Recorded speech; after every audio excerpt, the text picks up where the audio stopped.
एक गाढव आणि एक कुत्रा आपल्या मालकासोबत डोंगर घाटातून बाजार हाटसाठी चालले होते.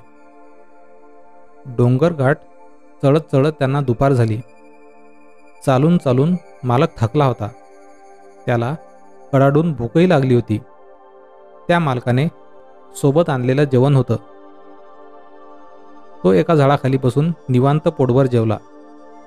जेवल्यानंतर तो झाडाच्या थंडगार सावलीत एक डुलकी घ्यावी म्हणून थोडा आडवा पडला. इकडे गाढवाने डोंगर घाटात उगवलेले हिरवेगार गवत पोटभर खाल्ले. बिचारा कुत्रा तो मात्र उपाशीच होता. त्याला भूक लागली होती, पण खाणार काय? त्याला खाण्यासाठी काहीच नव्हते.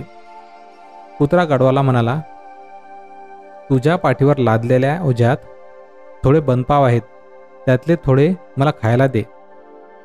गाढव कुत्र्याला म्हणाला, जरा थांब, मालकाला उठू दे. मालकाला विचारल्याशिवाय मी कसे देणार? तेवढ्यात तिकडून एक लांडगा आला. तोही खूप भुकेला होता. गाढव लांडग्याला बघून लटालटा कापत होतं. त्याच्या हातापायाची शक्ती गेल्यासारखी वाटत होती. तो गळून गेला होता.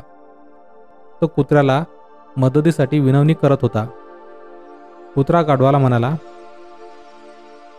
अरे, माझ्यात बिलकुलच शक्ती नाही. तुला मी मदत कशी करणार? मी तर केव्हाचा उपाशी आहे.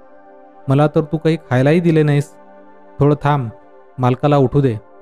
मालक उठले की तुला मदत करतील. पण सगळं काही घडण्याआधीच लांडग्याने गाढवाची शिकार केली. पोटभर छान मेजवानी मिळाली. शेवटी कुत्रा म्हणाला, याचा अर्थ गाढव खरोखरच मूर्ख असतात.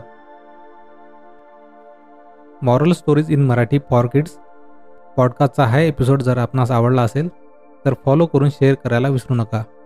धन्यवाद.